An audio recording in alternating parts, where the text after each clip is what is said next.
Good morning. Good morning, Shine Crew. Good morning. And how are you? Oh my goodness. I feel like my chin is being cut off. There we go. Good morning, Nini. Hello, hello. How are you today? Hello, Miss Rochelle. Good morning. Good morning, Miss Shelley. Hey, Miss Jan. I love to see your names just pop up, just pop up, just pop up. I love it. I love it. I love it. How is everybody this morning? What is going on? Hey, Miss Vita. Miss Vita, you're home now, right? You're home? You're home? Yay! Hello, hello. How are you feeling? Hope you're feeling much better than you were the last time you said, I'm feeling a little better. Good morning, good morning, good morning. And Nini, I was just going to ask you. Nini. My mouth was getting open and I saw your comment. Yes, thank you, Lord. She said, I'm good, pain-free this morning. Yes. Oh, thank you. Thank you so much. I appreciate that, Jan. I do love mustard. Mustard is my color. And it makes me feel like shining, like I'm shining. Yes, I'm happy to hear. You're feeling much better, Miss Vita. Good morning, Patrice. Good morning. Y'all, I had an incredible night last night. An incredible night. So I don't know if you guys saw my posts. I posted a couple of times last night. Actually went out with Madison and Gordon. It was really for her, but we enjoyed ourselves to the fullest. And we kind of made a family night out of it. But of course, Madison loves K-pop, number one. But she really is a very big fan of BTS and all of the individual members. She loves them all. And one of them in particular, his name is Min Yoongi. Min, M-I-N, Min Yoongi, right? That's his name. But he has two different stage names, which is Suga, S-U-G-A. It has something to do with basketball, right? It's something, I think he used to play basketball or something like that. I don't know, shooting point guard or something, Sugar. I don't know. Maybe one of y'all can figure that out. And then August D. And that has to do with where he's from. Anyway, they're all serving in the military now. And before he left to go to the military, he went on tour, a solo tour. And let me tell you something. The way these men work so hard, they're so humble. The way they love their fans, which they call Army, and that's how Army identifies each other. And the way that they're very honorable, very humble, very kind, very polite, very compassionate. And that kind of starts at the top with them, and then it permeates its way down through Army. So once we got there, Madison created, I don't know if you saw the pictures, then you saw the shirt she was wearing. That shirt, that's her drawing. And my friend, painting, my friend who is a local business owner here, she prints T-shirts, right? She makes T-shirts. So the shirt that Madison had on last night, Madison designed and my friend printed it. I need to show y'all, I do have footage. I'm not prepared for it right now to show you, but I do have footage of her printing plant, so to speak, her shop and warehouse. And it's incredible that this woman, this is her business. She has these humongous machines that are they're so big, so big. And she prints T-shirts. That's what she does. And so I was supposed to make a reel of the last time I went there. And I'll be going back. But anyway, so she printed Madison's design on her shirt. And then Madison also created some earrings with that design. And then the shirt that I had on, I don't know if y'all saw it. Hey Gordon, can you bring me the shirt that I wore last night, please? I hung it up. Sometimes at night, man, I come in and I take my clothes off. I will always fold my clothes, always, like no matter what. I remember one time I came home from somewhere and I was so sick. And I had to go to the bathroom. I was so sick. I think I had like food poisoning or something. And I I came in. This was when we were living in the apartment or the house. I can't remember. It was right when we first got married. The house. And Gordon came home after me, right? But when he came home, take it off the hanger. Well, no, leave it on there. He saw when he came home, he saw the trail of folded clothes from the front door all the way to the bathroom. So he knew I was home. Like, it doesn't matter. It doesn't matter how sick I am. I'm not going to just take my clothes off and throw it on the floor or throw it on a pile or, throw it on a chair or whatever, throw it on the bed. I'm not going to do that. If I can't hang it up or get it into the hamper or something, best believe I'm always going to fold my clothes. Anyway, I just went off on a tangent. What was I talking about? So anyway, my shirt, I wore this last night. Did y'all see it? Did y'all see my shirt? What does it say? Can y'all see it? I love the way you shine. Y'all saw that? Who wants to? I'm gonna get to it. I'm gonna get to the noodle house, Shelly. I'm gonna get to it. Who wants to see the back of the shirt? Anybody want to see the back of the shirt? Because I didn't show the back of the shirt last night. Anybody want to see the back of the shirt? Hey, Mike. Anybody want to see the back of the shirt? Y'all got to tell me. Y'all want to see it? Miss Rochelle say yes. Who else want to see the back of the shirt? Nene, you want to see the back? Who wants to see the back? Miss Vita said me. Who wants to see the back? Tell me if you want to see the back. Nobody else wants to see it? Nobody else wants to see the back? Dan said, please. Okay, I'll show you. What? Y'all see that?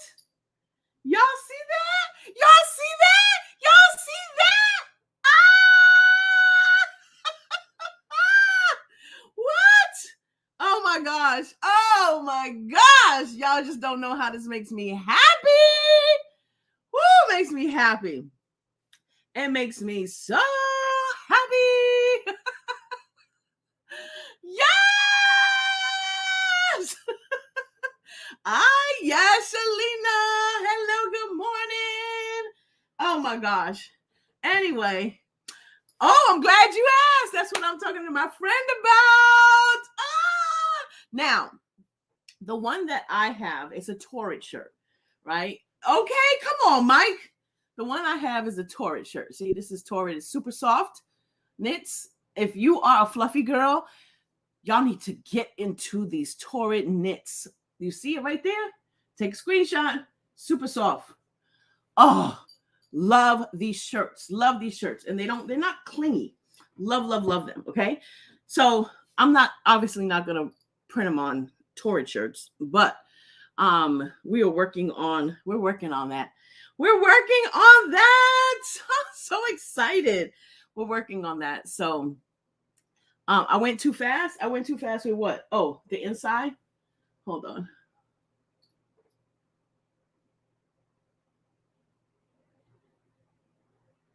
So when I got these shirts, I bought 10 of these at one time because they're normally like $35.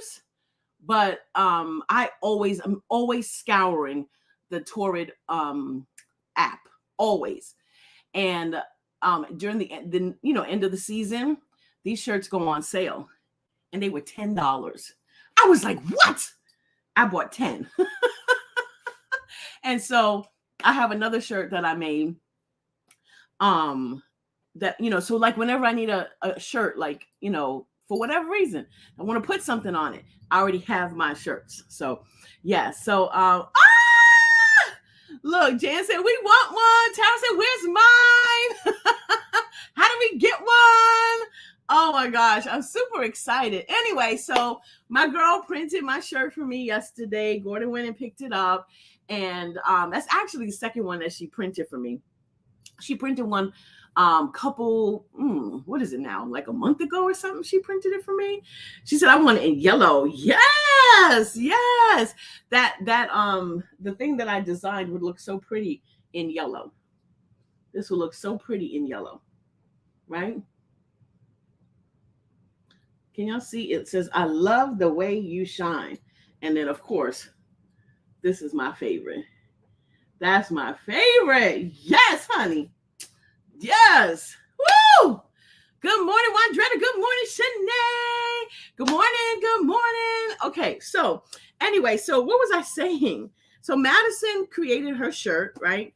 And with her shirts, she made some earrings out of it. And then she was handing out, this is what they do.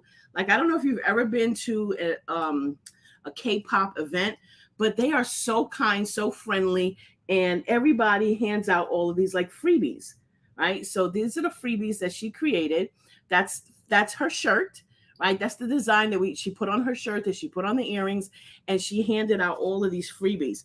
Y'all, do you know who cut them all up? Okay, I'm not gonna say no more. Anyway, but it was such an amazing night. Gordon enjoyed himself. I enjoyed myself. I loved watching the concert. I think it's so fabulous. They started doing this since the pandemic, that some of the big concerts, they put it in the theaters. So we went to the AMC theater. We saw Suga. In concert, and RM, if y'all know, Namjoon and Jungkook. They also, and Jimin, they also appeared, and J-Hope was there in the audience of the concert when the concert took place. And it was just, it was really great. It was really great, right? And I got to meet, I'm in this group with some other K-pop, or not K-pop, with some other BTS army. And, at first it was me trying to kind of, embrace what my daughter loved, something that we could enjoy together, something that, I could learn about and, like do it with her and enjoy it with her. And then I found this group of women, like, not teeny boppers, but like full-fledged women, 40 and 50 and 60, 70 years old, that love BTS as well. And so I joined the group just for community. Let me tell you, they are the nicest, kindest group of women. And I actually got to meet one last night. She was in the theater, and she attended as well. We got to hug, and that was a lady. If you saw my pictures, that was a lady in the blue shirt. And so that was cool. So like, we should get together. And I'm all about meeting new people, right? You got to step out of that comfort zone sometimes and, meet somebody you just never know. And that's why I love, Facebook groups, because especially when it comes to people who have businesses, right? And you want to meet and network with people so that you can collaborate and, just do all those kinds of things. You get to meet people that you can bounce ideas off of. And sometimes you just find friends. Sometimes you just find people that maybe you're not going to be lifelong bosom buddies, but you find good people, right? And so it was so heartwarming for me to be able to meet her and talk with her. We took pictures, and it was so cool. It was nice for Madison to see that as well. And then actually get a bling, wait. I saw bling. Hey, Audrey, actually get a denim jacket with the title blinged out on the back. What are y'all talking? Y'all up here having a whole conversation. What are we talking about? What are we talking about? What are we talking about? What are we talking about, Jamila? Tell me. Tell me. And what do you need in your whole life, Tara? Oh, you should have had her put Chief Shine Officer on the back of one. Ah, maybe she could still do it because I have two. Maybe she could still do it. Maybe she could still do it. Or I could just have her make another one that just says something else and then has Chief Shine Officer on the back. I like that. Oh, and then you said actually get a denim jacket with the title blinged out on the back. What? Oh, that's hot. I love that. I love that. I love that. Hey, Jamel. Hey, Miss Carolyn. Stevie says, I love that everywhere y'all go, your whole family is a whole blessing. Aww. Aww. They not better than the Shine Crew, though. You bragging on them. Oh, yes, absolutely. I love my Shine Crew. What? Are you crazy? Y'all are my heart.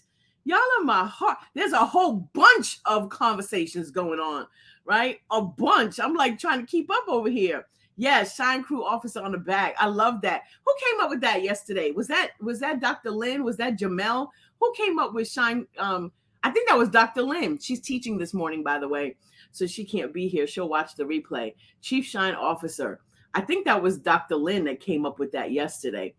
Anyway, so after we left the movie, we went to this place called Doodle Noodles. I think that's what it's called. Doodle Noodles. And it's such a cute place. Did you guys see the pictures? Did everybody see the pictures? It was Dr. Lynn, right? Did everybody see the pictures? I can show y'all the pictures. I could pull it up and share my screen if you want, or you can go look at it on my personal page. But the place is completely black and white. Completely black and white. It's like somebody went in there and just doodled. And it was actually somebody. Yes, you saw it, Shelly? Yes. It was actually somebody like they drew it all and then of course printed it to scale on an adhesive and stuck it on the walls.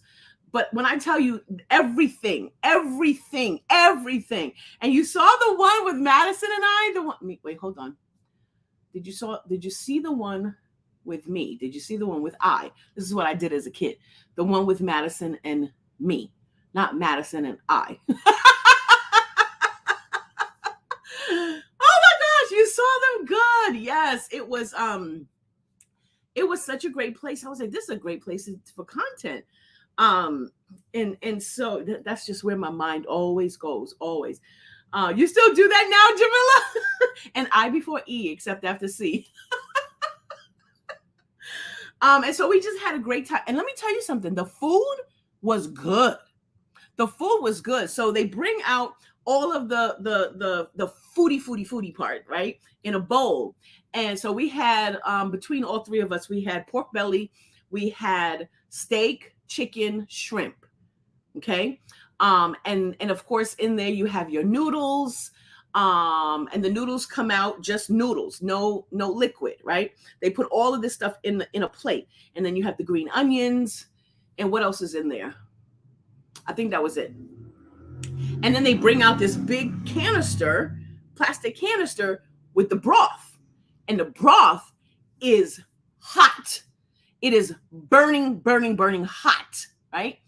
So like the meat was cooked, but it wasn't like cooked all the way. And so Madison was just like, and the lady's name was Mimi, and that's what we call Madison, Mimi.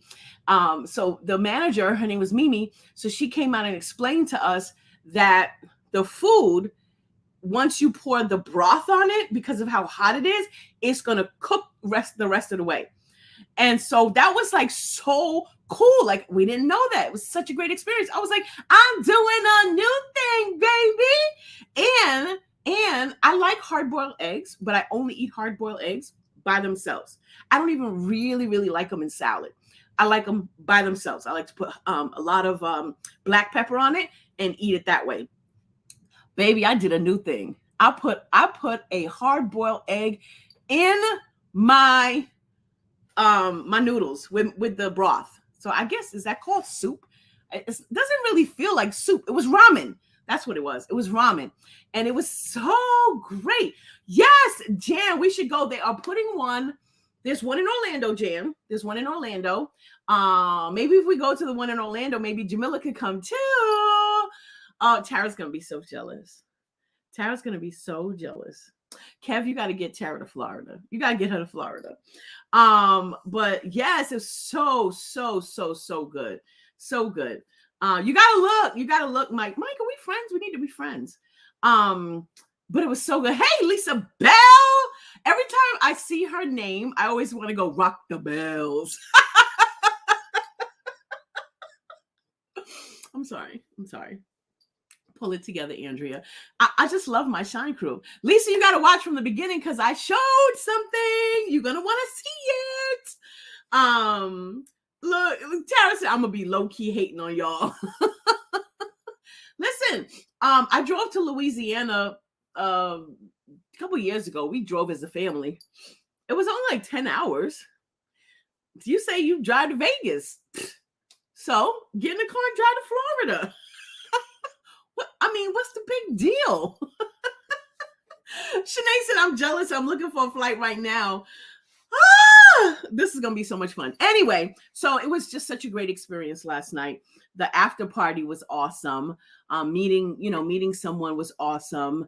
Doing something new because I had never been to a noodle house, a noodle place before, right? I mean, I've had noodles, but not like a dedicated noodle spot. I really wanted to pull out my listen. This is what I really wanted to do. I really wanted to pull out all my pens and markers and go to and just go crazy on their walls. Oh my gosh. Back in the day, pulling out the spray paint. No, I never did graffiti. I promise. I never did. Okay. Never did. Oh Lord, Vita said we have to go during our Shine Crew fall conference. Yes. Come on back, Lisa. Come on, Lisa. Come to Florida. Yes. Let me stop because I want to get out of Florida so bad. I don't know if that's what God wants for me though, but right, Shelly. I wanted to color. So anyway, it was just such a great experience, and I felt like a little girl saying, "I can't wait to tell my friends in the morning. I can't wait to tell my friends." And so here I am telling my friends the amazing time that I had last night. So with that being said, let's jump into it. Okay, let's jump. We might have to go a little sooner than September though. So I don't know, me, Jamila, Jan, who else is local? If y'all local, you could come. Sorry about those of you who are not. But I think we might have the Franny. Shalina, where do you live, Shalina? Where do you live? I think we just have to make a trip to I asked under one of the pictures, could you doodle while you noodled? Yeah, I answered you. I said no. I know, but you know what they should do? And I'm gonna make that suggestion.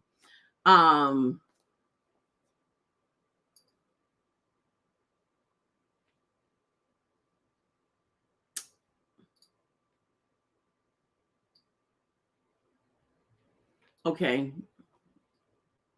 I don't get it. I'm trying, but I don't get it. I'm trying, Jamila, but I don't get it. Tara said you didn't sound that sorry.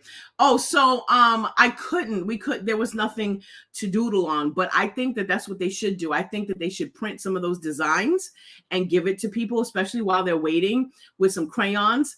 Because like that's great for the kids, but I think adults would find it fun too. We should get markers.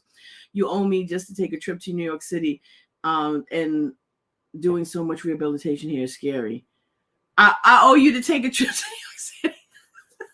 Listen, set it up and I'll come. Oh, you said I was ready to leave Florida. Well, I don't know. Maybe I just need to move to Sanford and I'll be happy. Who knows? But anyway, oh my gosh, we're like halfway through Tara's hour. Y'all know that these are supposed to be 30 minutes long, right? You do know that.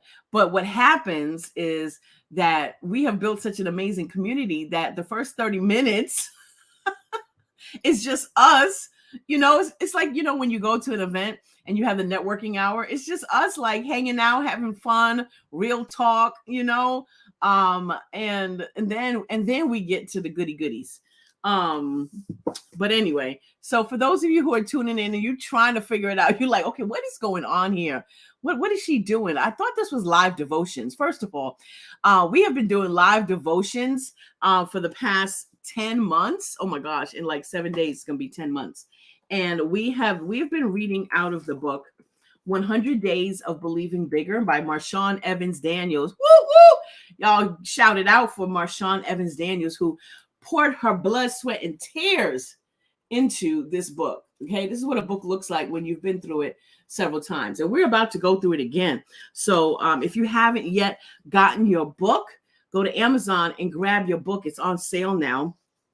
We will be doing it again on May 1st. We'll be doing it again on May 1st.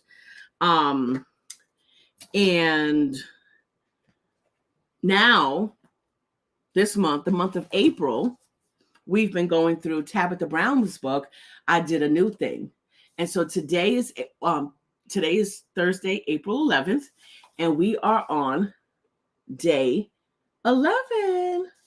Day 11, day 11, day 11, day 11. So we honor God in this space, but we also honor each other. This is a safe zone. This is a safe zone. This is not your comfort zone.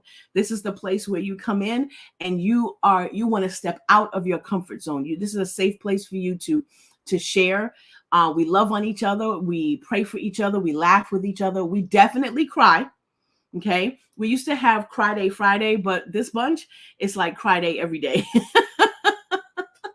We love God and we understand that we are his masterpiece. We are his masterpiece. We are the most amazing thing that he's ever created. And we don't leave our gifts on the shelf. Who's writing this down? Because this sounds good, y'all. We don't leave our gifts on the shelf. No, we don't.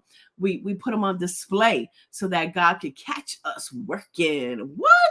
Because we are getting ready for our next level, because we are believing bigger. Yes.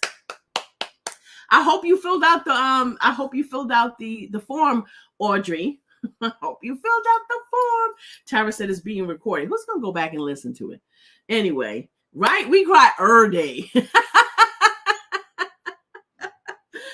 Oh my gosh, you don't allow us to leave them on the shelf. No, I mean knocking boxes off the shelf. No, come on. Nope. Come on, put them on display. Open that box. Dr. Monique is in the building. Hey, Dr. Monique. So yeah, so this has been an incredible journey, and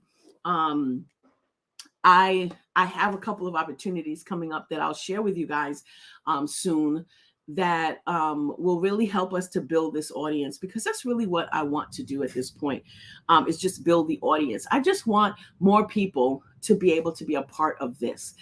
Somebody said to me the other day that I am some people's only hour of peace.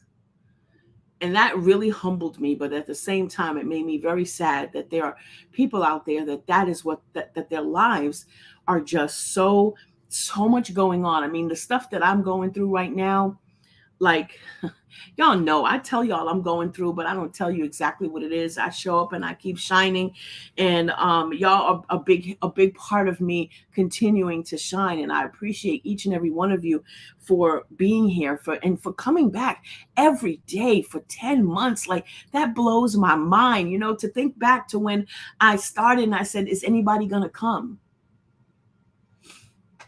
My sister, my friend, my coach, my mentor, Cheryl Pullen, she told me once, she said, build it and they will come. Build it and the women will come. She didn't know about Mike Casanova, though. She didn't know he was going to come too. She didn't know Kevin was going to come. But she said, build it and they will come. And I share all of these things with you because I want you to see yourself in me. I want you to say, if she did it, I can do it. If she can be a difference maker, I can be a difference maker. If she can start from scratch and climb her way up, and I'm not talking about to the top. I'm not talking about like corporate. I'm not talking about like ranks. I'm just talking about like climb. When I say climb my way to the top, I'm talking about climbing out of that shadow, that hole that I was in. If I could climb my way out, so can you. So can you. If I can be consistent every day and show up, so can you. If I can impact lives, so can you. Because what it is that when we do our part in showing up and being consistent, God does the rest. All he wants us to do is show up and plant the seed, and he's going to nurture those seeds. He's going to water those seeds, right?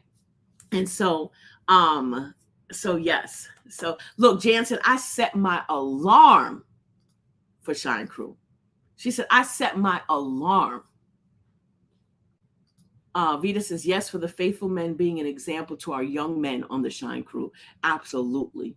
Absolutely. Absolutely. Stevie says, your joy keeps me here. And that was another thing someone said, that really, really touched my heart. And you have to know this. You have to know this for yourself. That, yes, we have these books. And I don't know that there's ever been anybody who has gathered a group of people together and have gone through 100 Days of Believing Bigger 3 times. We're about to do it for the 3rd time on May 1st. I don't know if anybody else has ever done that. But if I was an author, well, I guess I am. I'm just not published yet. Well, I'm kind of sort of, because I was in an what do you call it? In a not. Why was I going to say analogy? And not an anthropology. Why is the word not coming to my mind? Somebody gonna help me out. Somebody's gonna help me out. Anthology. Thank you, Dr. Stevie. Thank you, Dr. Stevie. Anthology. Stevie said, I already shut up, Tara. Anthropologist. This is why I love us. This is why I love us. I was in an anthology. Yes. Dr. Stevie said, I already told you that you can literally read the ABCs and we would pull up. Oh my gosh. Okay. I need a screenshot, right? I need a screenshot on that. Let me go ahead and do that. I need a screenshot on that. I already told you that you can literally read the ABCs and we would pull up. Oh my word. Is it my device or is the weather in my area? Or the weather in my area? My screen is blurry today. My screen is not blurry. Anybody else? Anybody else? Is that your experience? She said, child, I don't know. It sounded the same. So funny. But anyway, I love that, Dr. Stevie. Thank you. It must be the weather. It must be the weather. So I just love y'all, Shine Crew. I really do. I really do. And I'm blessed that you're in my life. Y'all have impacted my life in a very amazing way. Where's Farrah? Where's Farrah? Dr. Stevie said, I told her she could talk. She could talk. I told her, wait, hold on. They're moving now. The comments are moving. I told her she could about talk me into anything. The power of Andrea Shine. Oh my gosh. Oh my gosh. I would say it again. You leveraged the book. The book didn't leverage you. Wow. Oh, I love this, Tara. Thank you, Dr. Stevie. The power of Andrea Shine. Oh my gosh. Well, let's go ahead and get into this book. Let me go ahead and get into this book before we hear for the next 12 hours. So it says, do something hard, but necessary. Day 11, do something hard, but necessary. The quote that she uses is, just because something made you happy in the past doesn't mean you have to keep it forever. So she talked about when her and her husband, when they put down roots in Los Angeles, that it was very important for them to have a village, right? Well, it was important for her, right? She wanted to create close relationships like they were familiar with back home, because she comes from a very, very small town called Eden. And according to everyone who, anytime she says the word Eden, even when I mentioned it with Dr. Stevie, she was like, oh, it's very tiny. And I think we read that it was like 50, or maybe Dr. Stevie shared it with us. It was like 15,000. The population was like 15,000 people. So very small. So she wanted to create that same kind of feeling when they moved to LA, right? And she said, she believes that there's power in the chosen family. I read this, but I realized that I did not highlight it. There's power in the chosen family. And I believe that as well, because there are some people who started out as friends for me, and now they're my family. Now, oops, I didn't mean to touch that. Now I got like nephews, y'all. I got nephews, y'all, right? So they may not be people who are related to you by blood, but they're people who you've shared a kind of intimacy with, and you treat just like family. You treat just like family, right? And so she said she did just that. Over the course of 15 years, their village grew into a group of individuals who were tight-knit and looked out for each other. They even had their own chat. Now, this is something that if you went to see her in person on her book tour, this was a story that she talked about. At least she did it in Clearwater. She said that they had their own chat thread where they discussed what was in their hearts that day, what was going on in their lives. Everybody was active in that chat. And she said it's how she invited everyone to her house for Sunday dinners. They planned parties together. They planned vacations together, right? They did all of that together. Oh, it's back up there. How did I didn't even know. What? Oh my goodness. Okay. She said it's how they stayed connected, right? So she said over time she began to notice that group dynamic was changing. She found herself being the only person like always reaching out, the only person who's always constantly trying to keep this group of people together. I find myself doing that sometimes. And sometimes it can be very it can be a very sad place where you feel like you are the life of the party. You are excited about everybody, and at one time maybe your chat was jumping, and then all of a sudden now it's just like dead. Like you could say something in there and you see all the bubbles and you can see all the names of all the people who see what you said or see what the question that you asked, and nobody responds. That is such a sad feeling, to feel ignored, right? And so that's why any chat that I'm in, when somebody says something, I try to, at the very least, heart it, because I know what that feels like, to feel ignored, right? I know what that feels like. And so here she was, that in a group that they created with people that they've known for a very long time. And she said that group dynamic was changing. And one of the things that I learned is sometimes when group dynamics change, you got to do what she did.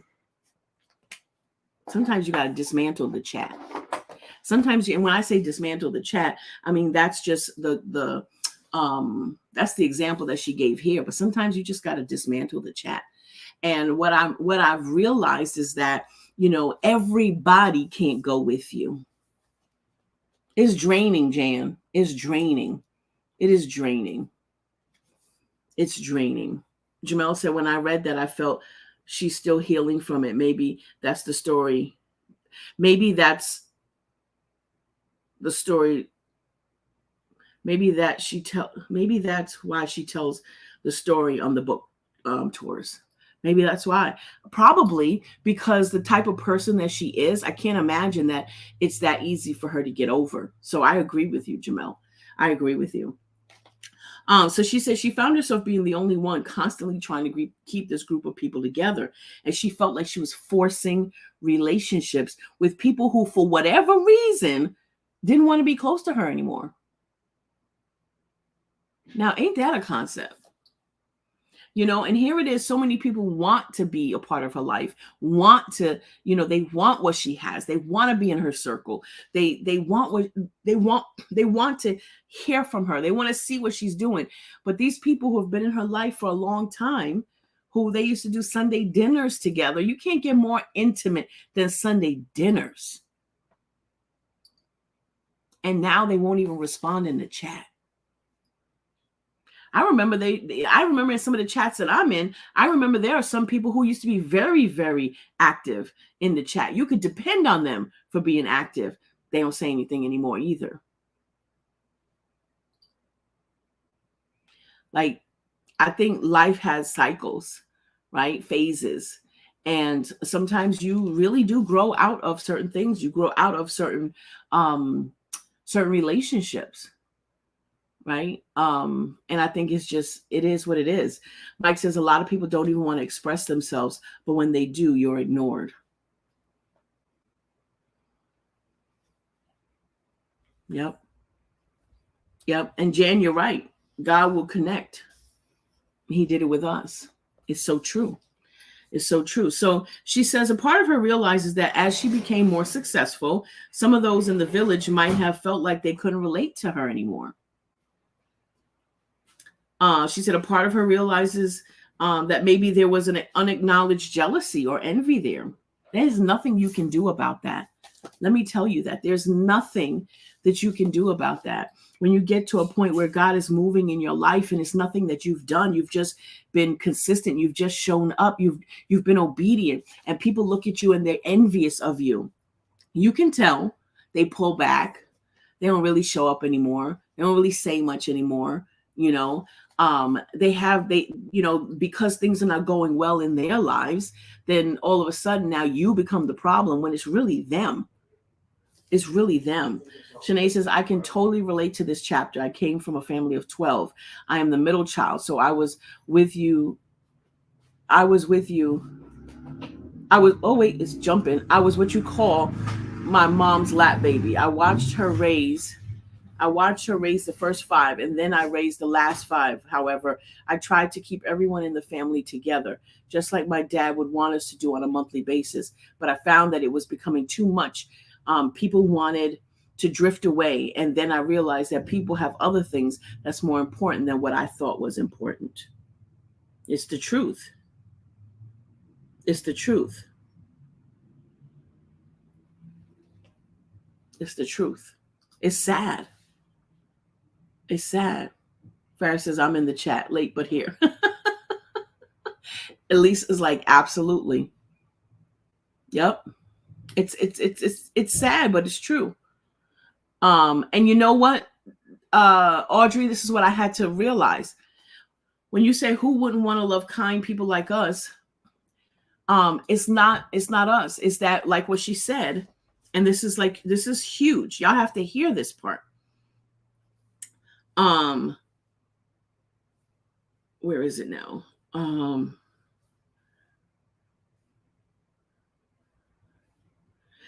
Sometimes they can't relate anymore. Sometimes they can't, she said, a part of me realizes that as I became more successful, some of those in our village might have felt like they couldn't relate to me anymore. And it's their perceived notions.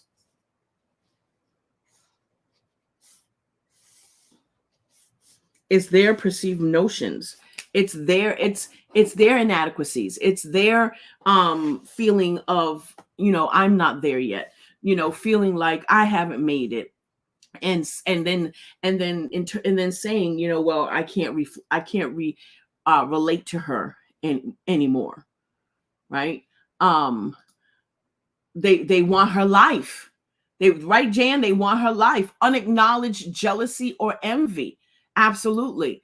Dr. Stevie says she's from a tiny town, so I can totally see that. She is different, and people can't relate to different often. And I think that happens with me too. People can't relate to my different. I'm different. The Shine Crew gets me, but a lot of people don't get me. And that's okay, because I'm not for everybody. Right? But that's so true. Pharisee.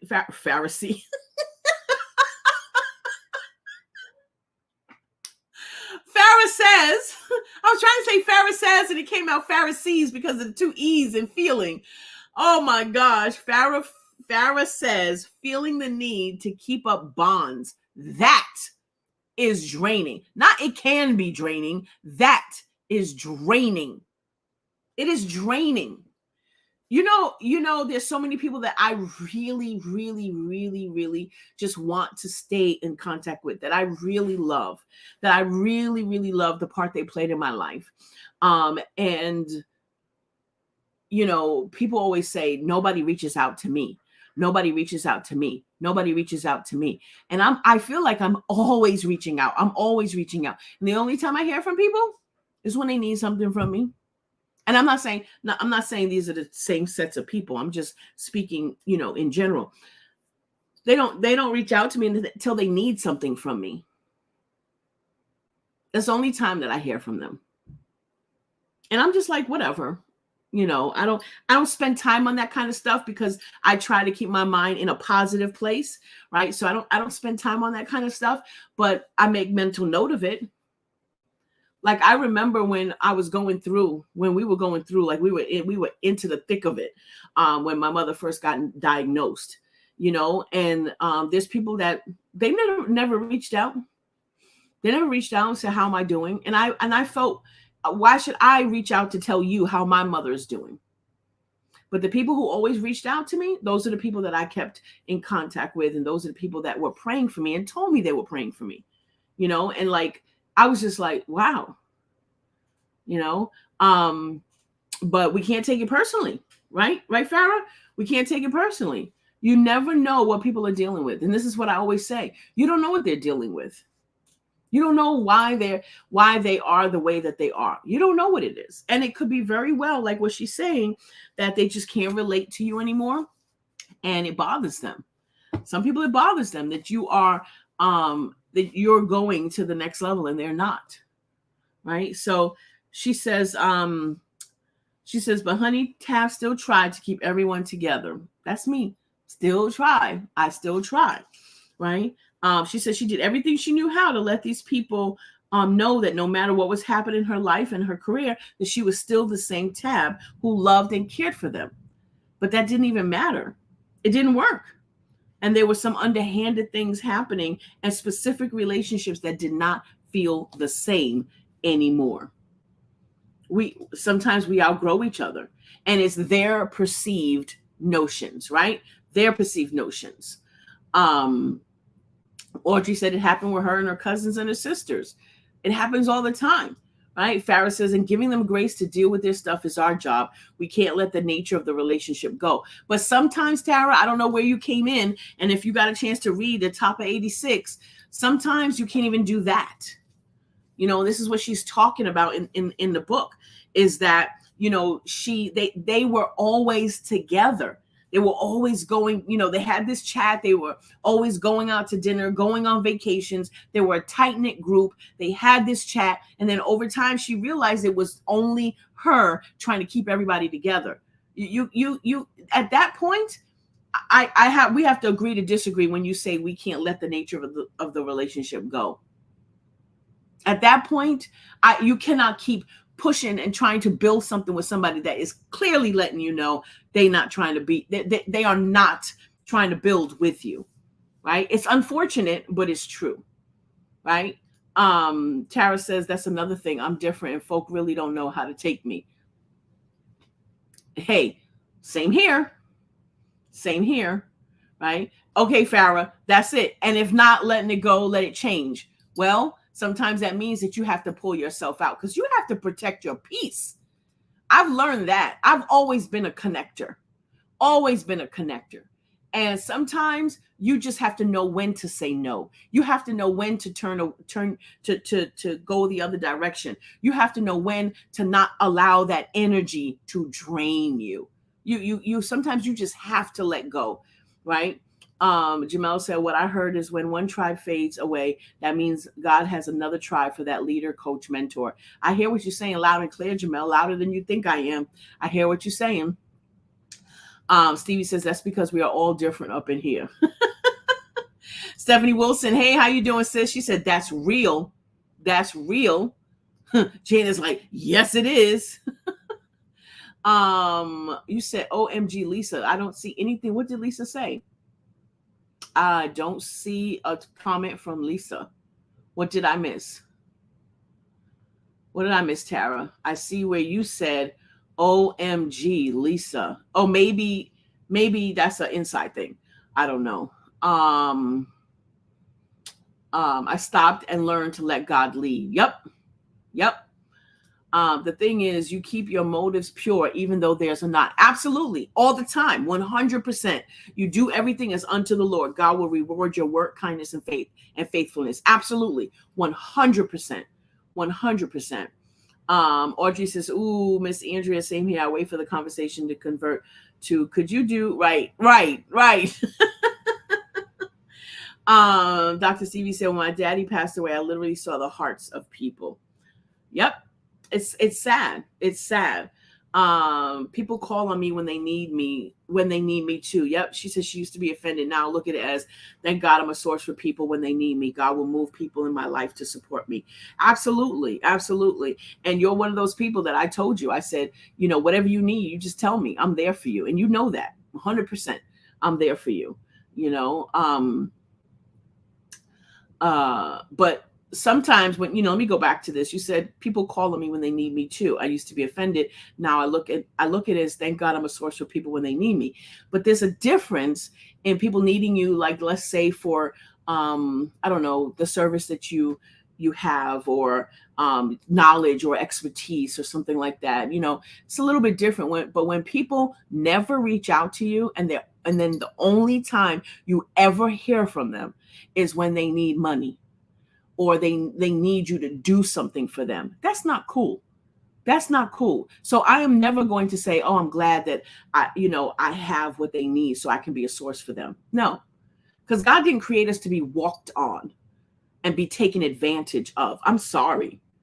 God didn't do that. He didn't create us for that.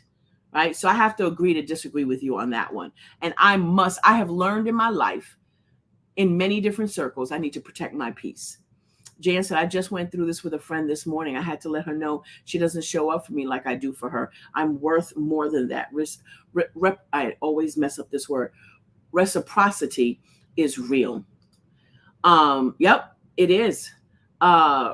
Rochelle, I was about to say Dr. Rochelle again. She said, me too. It still hurts. But as I elevate my shine, it will blind those who are not mine. What? Oh, let me find out. She is so poetic, y'all. She said, but as I elevate my shine, it will blind those who are not mine. Oh my gosh. I put my keyboard aside. I need to screenshot that. But as I elevate my shine, it will blind those who are not mine. Absolutely. A relationship takes two people. A relationship takes two people. People that I reach out to and I'll send them a message. I don't get a response. Sometimes it could be months. Yeah. Sometimes they just never respond. I didn't mean to say months, but it could be days. It could be days. Sometimes they never respond. Right. Those type of people, it's like, I just got to let those go. When they show up, they show up. You know what I mean? But a relationship takes two people. I'm pouring into you, you pouring into me. I'm giving to you, you giving to me. When I say giving, you know what I mean when I say that, right? It's a dance. It's a dance. You can't dance by yourself with somebody else. That just looks awkward. Right? If you're on the dance floor and you're dancing, the other person's just standing there, that looks awkward. That's not going to flow, right? But when you see like those people that do like salsa, I think salsa, is it salsa or merengue? I think it's salsa. That's the faster one, right? I don't remember. But when you see them dancing, right, it looks beautiful when they're doing it together, right? Lisa says, I don't want struggle relationships. You're either for me or against me. And that's how I feel.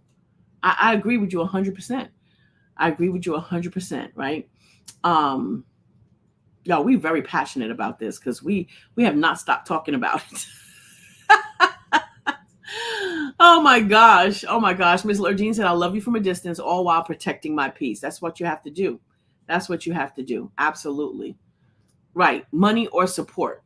There's a difference between needing and using. Thank you. There's a difference between needing and using. Good for you, Farrah. She said, now I don't let them take advantage. Good for you. She said, I'm just glad I'm in a position. I'm in the position of a source. Gotcha. This is it right here. You got to know your value, and you have to teach others to respect that. You have to teach others to respect that. You can't make others change or grow. They have to want it. And that is, I find myself in so many situations like that, where, you see something in somebody, you really want them to do more for themselves. And you can't make anybody change. You can't make them you can't make them see what you see. You could try, right? But they have to want it, and they have to take the steps towards it.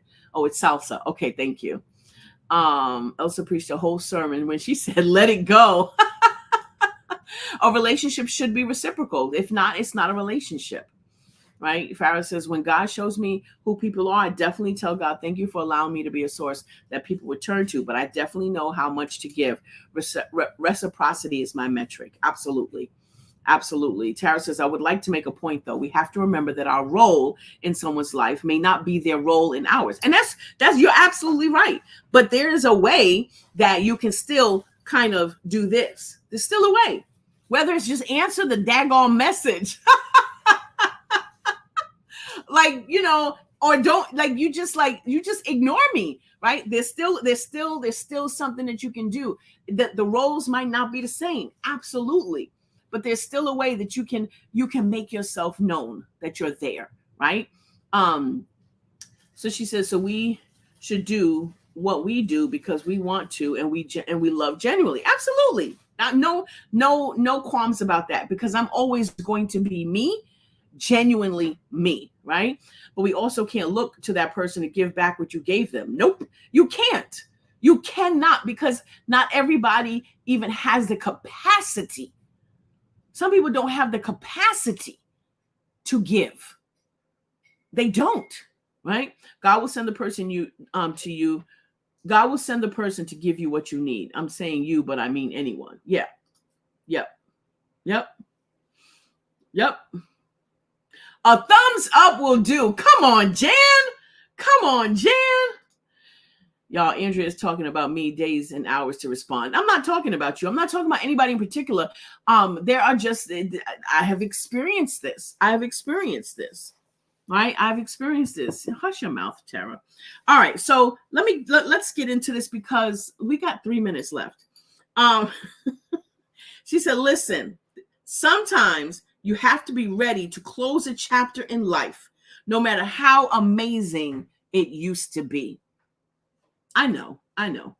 Sometimes you have to be ready to close a chapter in your life, no matter how amazing it used to be. Okay. So she said, God has spoken. He placed it in her heart to let some of the relationships within my village go. She said she didn't want to. It really hurt. And like Jamel said, I believe it still hurts to this day. I believe that God is working on it, right? Helping her to heal in that area. I don't think she's completely healed from it, because who could completely heal from that? When you used to do Sunday dinners and go on vacation and used to be close, who could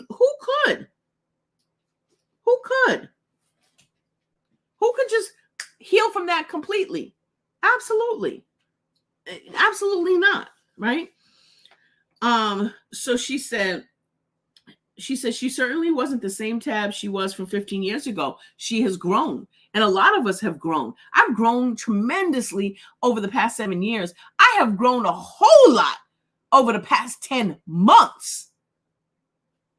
And if you haven't been growing alongside, like we haven't been growing together, even if my growth is faster or slower than your growth, but if you're not growing, there's going to be some there. It will be. Because you either going to start side-eyeing me, or I'm going to be trying to pull you, and you're not going to want to come, and I'm be like, oh, right? You understand what I'm saying? She said, so because of that, my new thing today was to be honest and transparent about how I was feeling.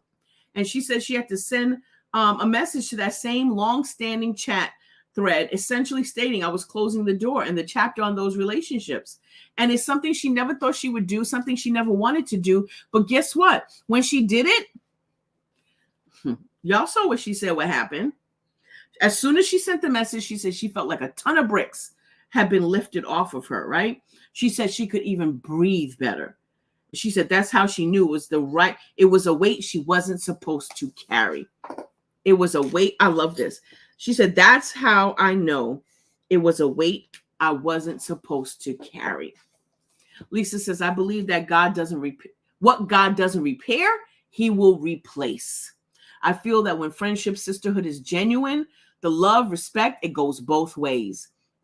But as a true friend, I learned to respect their space when they pull back or they're going through something. Absolutely. You know when it's genuine. You know when it's genuine. You know when people are going back and forth. You know when somebody's going through something. You know what is what's the word? Like, you know when it's like, something's going on. That's not like her, right? There's a difference in those true relationships and those people that you know something's going on. Let me check on her. You know that, right? She says, but as a true friend, I learned to respect their space. I learned to respect their space when they pull back or they're going through something. But I love hard, and I had to check myself when jealousy set in because I felt like I was losing my best friend. I had to check myself because she was evolving and I was stuck. But I wanted to go with her, but I knew I couldn't. I knew what God was doing. Wow. And, sometimes things like that happen for us to, like you said, you check yourself and you're like, okay. Okay. I see it, God. I see it. Now, this is what I need to do to get myself on track so we could both keep rocking together, right? So, no, I get what you're saying, Lisa. I absolutely get what you're saying. Shanae says, first, I would like to say that I am not typing. I'm using Siri. So if the words come out jumbled up, that's because I'm using technology. Now, I want to say this chapter hit home for me and my family when I became ill in this past January. I let it be known to my sister that I feel like our relationship was one-sided. And I said to her that I was putting her on a 30-day punishment, meaning I will not call you to see how you're doing, to see what's going on in your life. So she can see that. Okay, so I guess more is coming. More is coming. But we can grow together, right? We can grow together. So yeah, let me go back to this. And I think Shanae has more to say. It's coming. Farrah says this chapter has revealed so much. Yeah, it's revealed so much. So Jamel, here it is, Jamel. She wrote this in 2023. And look what she says on the day when she wrote it about this. She says, now, do I still feel the pain of loss? Absolutely. I will probably feel it for a long time. She says she keeps thinking about the holidays, how she'd normally be celebrating with some of these same people. But she says she has to trust God and believe that he knows what's best for me, that he's protecting me, probably protecting her heart and her peace as well. She says, yes, it was one of the best, most fun chapters of life, but now it's a closed one. Now it's a closed one, right? She said, honey, Tab is not going to sit here and pretend like intentionally letting someone close to you go doesn't hurt. All the times I've had to do this, it definitely still pains me, right? And she said, I think that what hurts the most is that I thought the relationships were more than they were. And I think that's where I get caught up as well. That's where I get caught up as well. I love hard. I love hard. And if I love you, you know that I love you, right? And I think that when I've put in what I've put into a relationship, what I think a relationship is, and when somebody shows me they're behind, I think that's what hurts me the most, is to know that I thought it was a whole lot more than what it was. That's obviously you didn't think that either, right? I think that hurt. That this like really just like it made me stop for a minute, because when she said, and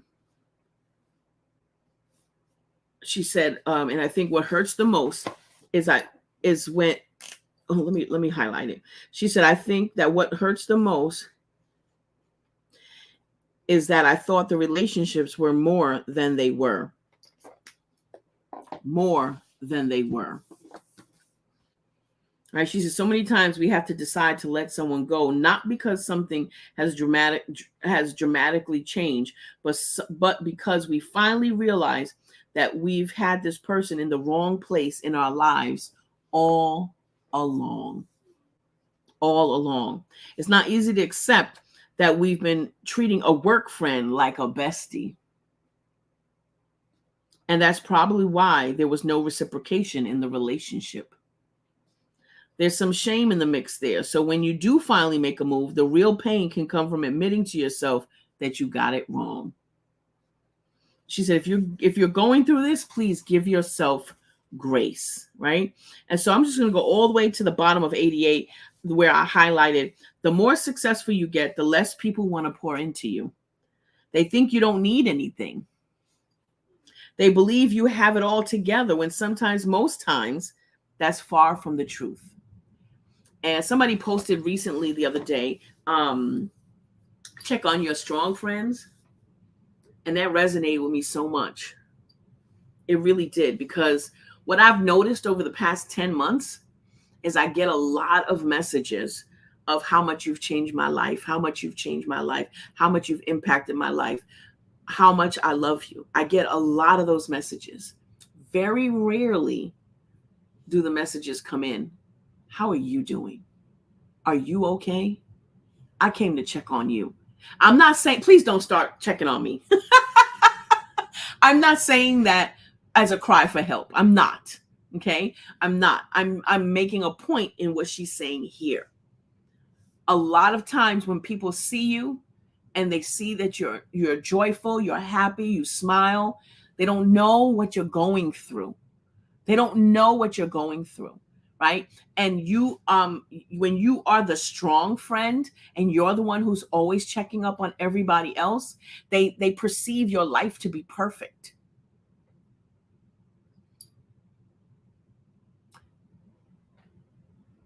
And the like she said, the more successful you get, the more the more you're more on display, I guess, the more you are showing up to pour into people, and you're constantly pouring.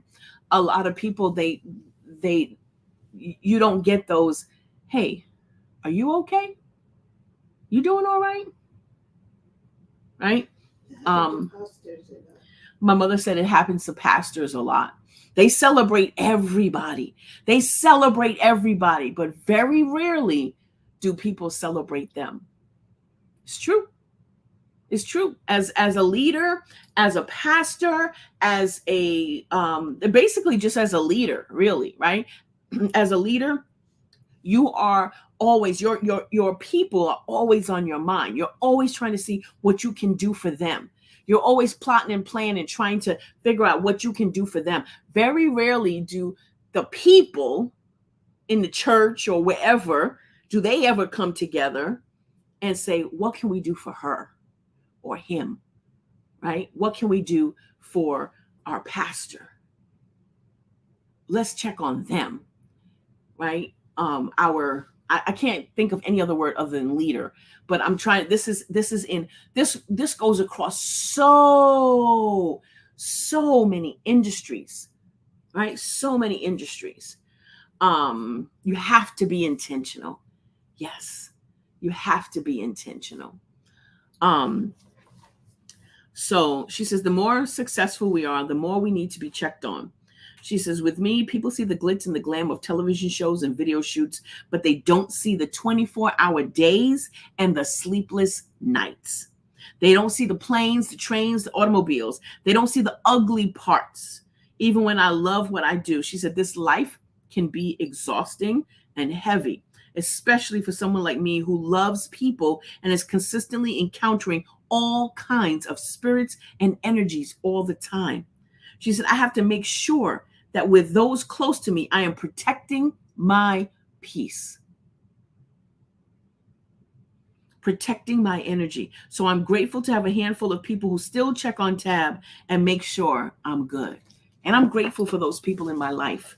I'm so, ever so grateful. I'm ever so grateful to have those people in my life who check on me, who know, okay, something's going on. I don't see her. What's up? Right? I haven't heard from her, or who just check on me. I'm so grateful. I'm so grateful for those that After every single shine, send me a voice message of encouragement. Even my own mother texts me after every shine and tells me, you did a great job. You did a great job. So maybe letting go. We all need those people, right, Jan? Thank you, Jamila. We love you. Thank you. I love you guys too. Maybe letting go of a friend or a family member is not the hard new thing you need to do today. Maybe it's letting go of an old way of thinking. Maybe it's releasing a habit or a behavior that's not serving you well or causing you much heartache. Whatever it is, be obedient to what you know you must do and trust that in the long run, it will work out for you. No matter what it is, trust that it will work out for you. Oh, thank you, Farah. Jan, what you sorry for? Or are you, I don't know if you're responding to something else. It's hard to read all the comments, y'all. And please understand that. Please understand that I cannot, it is very hard to read the comments. I tried to be intentional about reading it, but if I don't read your comment, please don't take it personal, okay? Sometimes I don't see them. And sometimes I'm in the zone, and even if I see it, it's like I can't go there right now because maybe I missed the moment. You know what I mean? But just give me grace, if you would. Give me grace. My mother asked if she could say something. Should I allow her? I'm just kidding. I know they'll say yes. She said, I know. She said, I know the Shine Crew is going to say yes. No doubt about that. I was just thinking when you used to go on the TV, a lot of people, because they see you on TV, they thought you were getting paid. They thought they didn't know what it took for you to get together to leave here to go all the way down there. You know, That's true. The stuff behind. That's true. That's true. Y'all heard what she said? She's if you didn't, did you hear what she said? Let just one person let me know, so I don't know. I know I don't have to repeat it.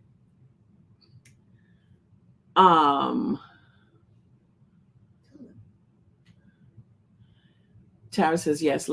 Let Tara. Yes, Tara has let go of an old way of thinking. She's doing a new thing, all because of you, Andrea. It's all because of Jesus. But I know that you said, Tara, that that I was a vessel. I was a vessel that he used, and it is my honor. Oh, they said repeat, please. No, I couldn't hear her. Mommy needs her off-screen mic. Tara says she heard some of it. So what she was saying is that, and I actually thought about that, Ma, when you were before you said it, while I was talking, I actually thought about that. There was a time where I was on TV every month, right? I was a regular guest on CBS affiliate here in Tampa. And it was when I had my design decor business, and I would go and I would do segments, 3 to 5 minute segments of, showing their viewers how to be creative and use the things that they had at home and create beautiful tablescapes for all the different holidays and like Super Bowl and things like that. Some of you have probably saw me post the pictures. And also I used to also go taking Madison to be on TV because of all the things that she was doing. And so I had people that would say, and in that time of my life, it was when I was just at the beginning of starting a business that I really didn't start to be a business. It was something that was supposed to be a hobby and fun for me. And I had walked away from my my paralegal profession because Madison has so much going on that I had to really, be with her, traveling and at the drop of a dime and things like that. And it was right at that time, right? We were cool, living off of Gordon's salary. And, the couple of jobs that I would do here and there with my design business, but then he lost his job. But we still traveling. and things are still happening, and God is still opening up doors and all these opportunities. But we trying to figure out, okay, the gas that we have in the car, is that going to take us over that 11-mile bridge? Like, okay, is it going to take us there, but is it going to bring us back? Are we going to be able to, like, it was a time of like true struggle, right? It was a time of true struggle. And people used to always say to me, and I lost friends during that time because, oh, you on TV, you think you're all that. Do y'all know me to be a person who thinks I'm all that? Do I come off as I'm all that type of person? Like, that is so far from who I am, right? But I would get that. I would get, oh, you think you all that because you're on TV. No, obviously you think I'm all that because I'm on TV. Because I don't think that. Because you don't know my story. Because you don't know what I'm going through right now. You don't know how I'm praying hard in the car that the gas will take me to that TV station and back. Right? Oh, you live in the high life. Really? What does that look like? You tell me what the high life looks like, right? Like, I would get so many messages, and I lost friends during that time. Right? And so when she said, people see the glitz and the glam, but they don't see the other side. They don't see the other side. Jamila said, I need to give you a wireless mic. Gordon has those too. Lord have mercy. Oh my gosh. Oh my gosh. I don't even want to know. Thank you, Farah. Thank you, Jan. Like, so, that's what she was saying, that people would say things to me like I got it all together. And I'm like, if you ever knew how my life was just falling apart, but it wasn't falling apart at that time, it wasn't falling apart in a bad way. It was God was putting pieces together. He was putting the pieces together. And I feel like I'm in a sense, I'm back in that same place, in a sense, where God is putting pieces together. I have been obedient. I have been consistent. I am now in alignment with my assignment. Right? And things are coming together. God is moving, and I'm watching him move. And I know I'm in the palm of his hands. I know my situation is in the palm of his hands. I know it. But I think it's terrible when people just judge you. When they judge you, and because of what they see on the screen, and then they have the nerve to say things like that. Tara says it's just that Andrea started showing up out of obedience, not knowing that months later I would need to see her showing up in spite of, to give me hope and courage that I could do it too. Her transparency about the behind the scenes struggle allowed me to find peace and be okay with the fact that life could life, and I could feel what I needed to feel, but not let it stop me from showing up for my Tara at some point.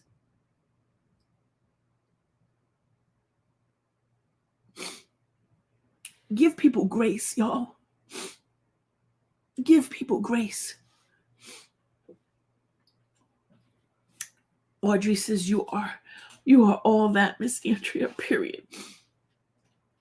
But we see your heart and soul and know you'd never be boastful with pride in yourself. You give all honor to God.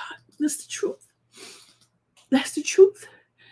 Tara says, yep, that's what my friend told me. You don't have time for me because you're with your paparazzi friends. You're moving on and up and leaving me behind. And the fact was, I was struggling so hard just to stay afloat. I'm never that girl who thinks she's all that. Matter of fact, I do what I do because I want to reach back and lift others up. If she didn't know that, no, but my heart by now, oh well, deuces. Exactly.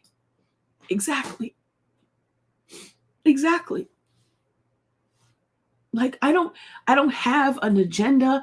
I don't have ulterior motives. I don't say I'm going to do this and don't do that. Like, I am trying so hard behind the scenes to keep it behind the scenes. Like, yeah, busting at the seams. I'm trying so hard behind the scenes to keep it all together, to keep showing up, to keep smiling, to keep, bringing joy, to keep shining. And all of that is not me putting on, pretenses for you. It's me continuing to trust God and know that he's working on me, on my behalf, that he's working even when I don't see him working. And me trying to keep my sanity. And making sure that I continue to trust God and I don't fall back into depression, that I don't fall back into that dark place that I crawled out of, that he dragged me up out of. I'm not going back there in Jesus' name. I'm not. I will fight for my freedom. I will fight for my peace. I'm not going back there. Got to give people grace, y'all. Got to give them grace.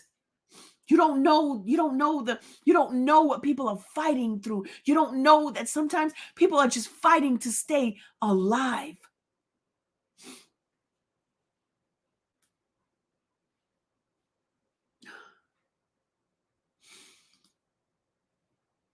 Tara says, and that was a 35-plus-year-old relationship. She said, that one really hurt. But what can I do? I have to save myself because God needs me to be where I'm supposed to be. And those things are distractions. Those things are distractions. I love you, Farah. I love you. I'm so glad God put you in my life. So happy to call you sister friend. I really am. I really am. Miss Carolyn, I'm so happy that you're here and that you enjoy watching and hearing these devotionals. It makes my heart shine. It makes my heart shine. So,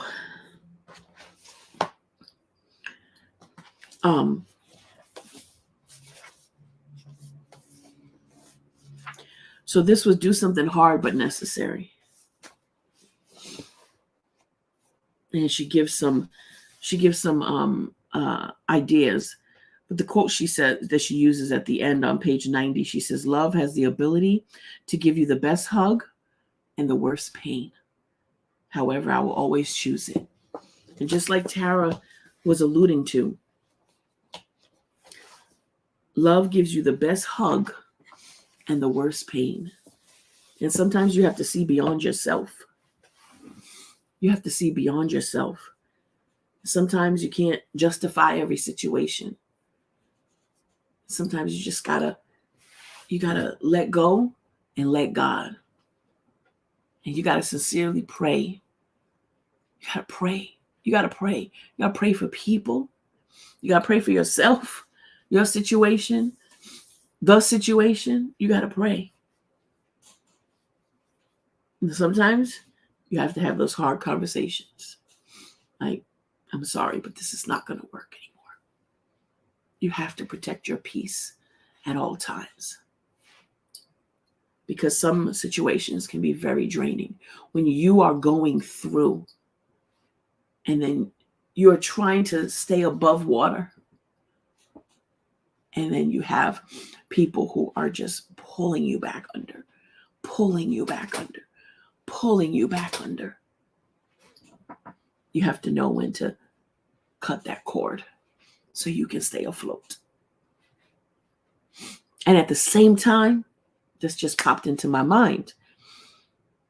At the same time, you have to know when not to remove yourself from the place. I said that to somebody recently, and I meant it with all my heart. You have to know when not to remove yourself from the place where you're being fed. Because a lot of times when we go through and we are in that dark place, when we are depressed, we don't want to be amongst people. We don't want to talk. And the most important thing, not most important, but the biggest thing is, and I'm speaking from experience, okay? Not something I heard, something I lived through. The biggest thing, we don't want anybody asking us questions. We don't want to answer. We just want to be. And sometimes it's hard to be in certain spaces, even when it's the best place for us to be. So you have to be discerning and you have to say, you know what? No matter what happens, I'm not pulling myself out from there. I need to be here. Isolation is where the enemy wants you, because then he can keep talking into your head. He can keep planting stuff in your mind, right? He can keep planting stuff in your mind. And then you get further and further and further and further away, right? Farah says, now an hour feels like 10 minutes. The connection is so real. It really is. It really is.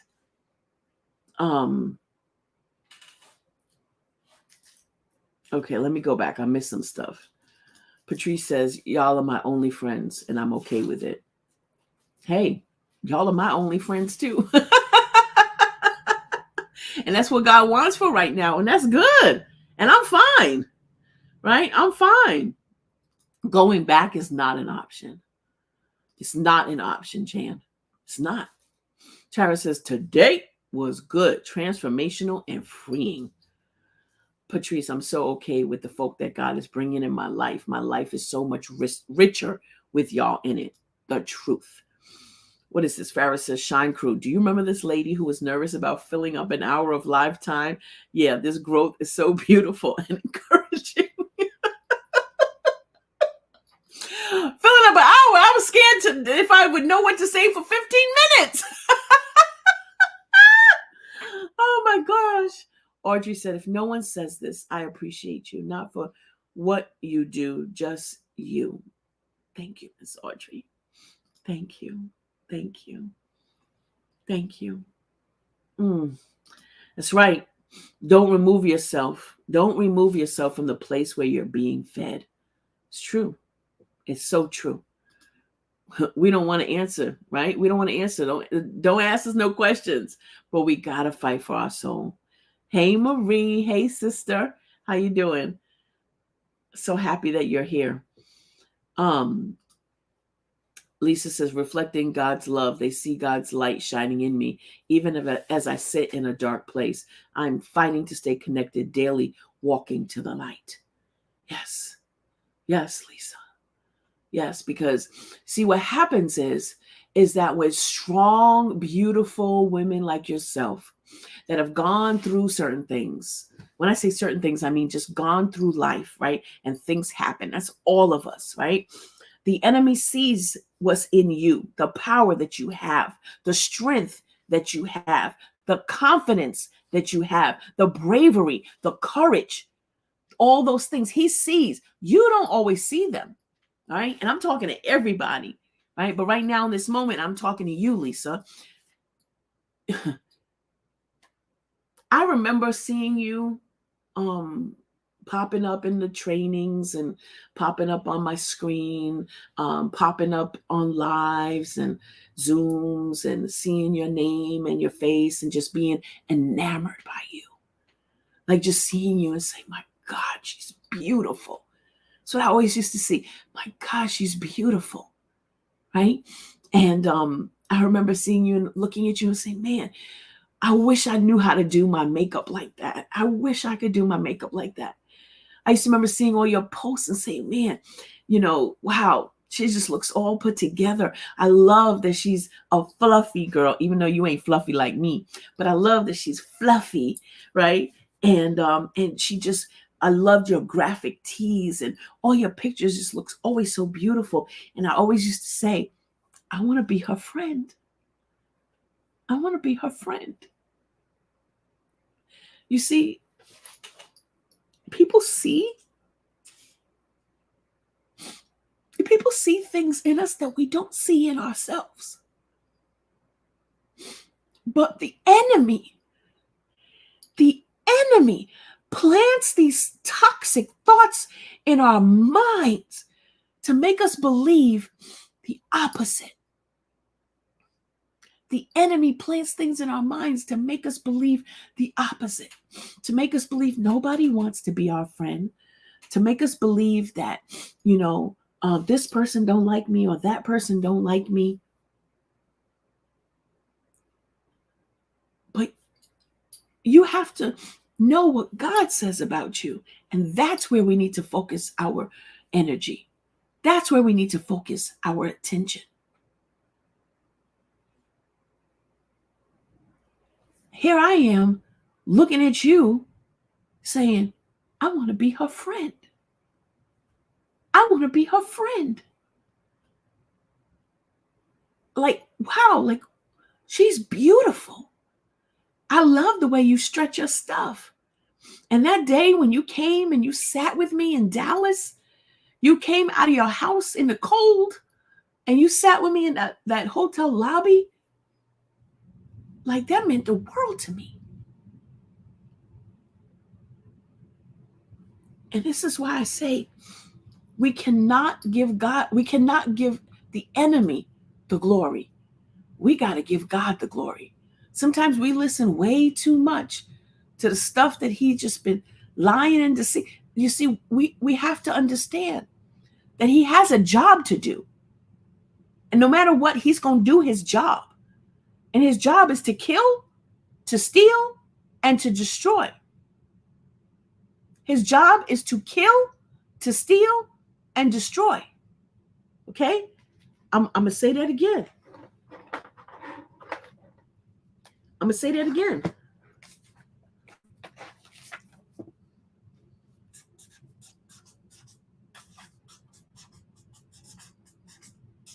I'll make this point and then we're going to go. Okay? Make that point. I'm going to make this point and then we're going to go.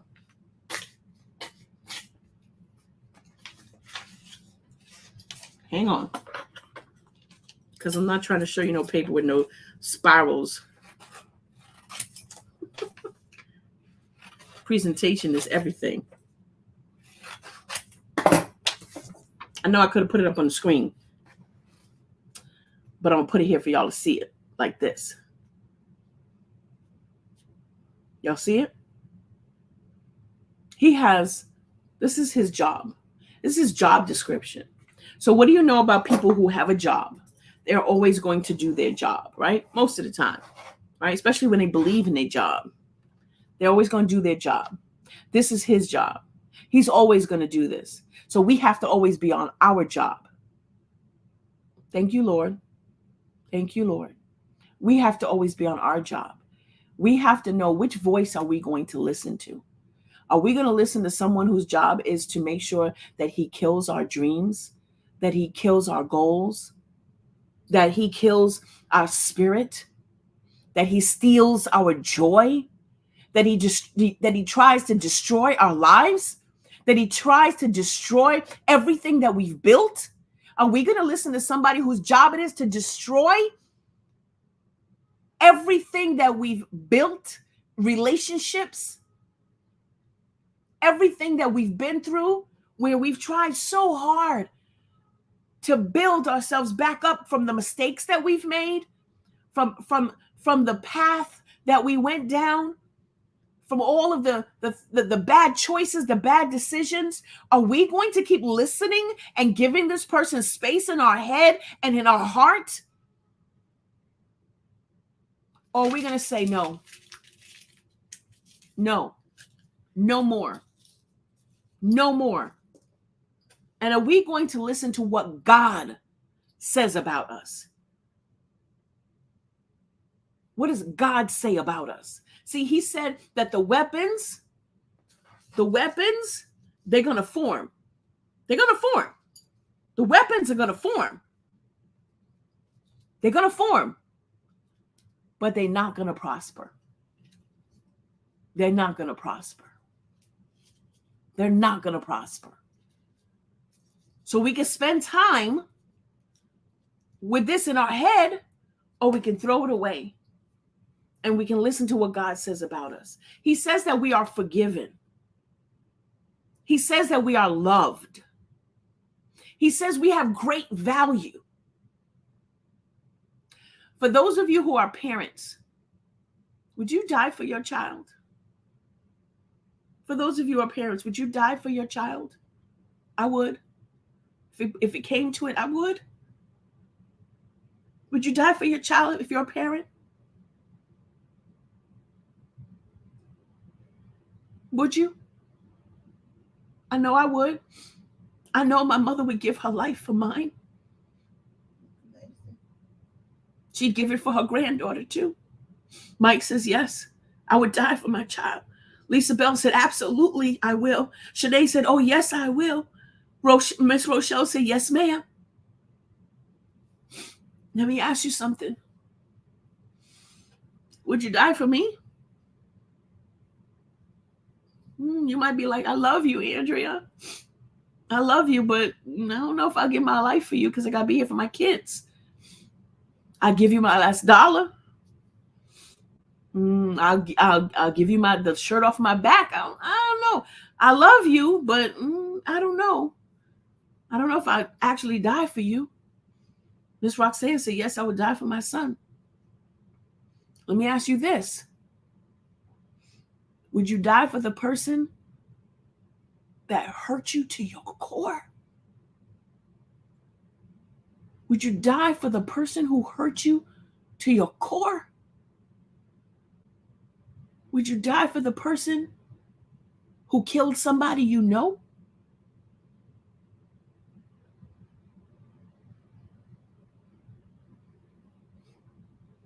No. You wouldn't. But guess what? Jesus did. Jesus did. Jesus died for the very people that hung him on that cross.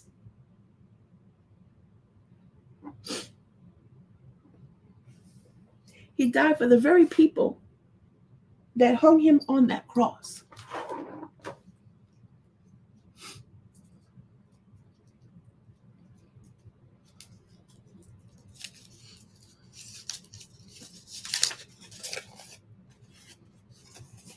He's the one who said he loves us. He's the one who said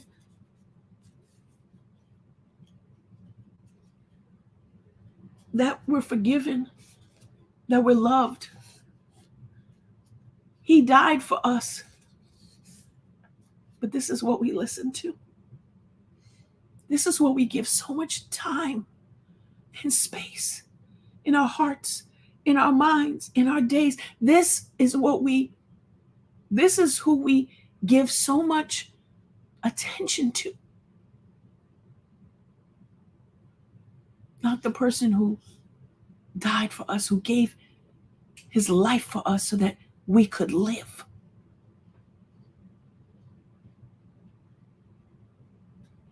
He laid down his life for us. But we don't listen to what he says. We listen to what he says. I'm going to leave you with that. And I pray a covering over all of us in Jesus' name. I pray a covering over all of us. No matter what it is that you are going through right now. No matter what it is that you are going through right now. I pray that God would give you clarity of mind. That you would be able to discern in this moment who and what is for your good and what's not.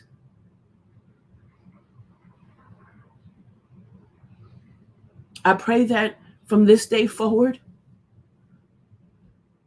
you would truly evict the enemy from your heart space and your mind space. And that no matter what happens, you do not allow him to come back and live rent-free in your head.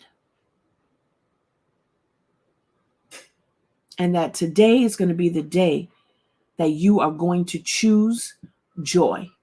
That you're going to look in that refrigerator when there's no food and you are going to choose joy. That you are going to look at your bank account when it says negative whatever and you are going to choose joy. You are going to look at your situation and you are going to choose joy. That you are going to look at what the diagnosis says and you are going to choose joy.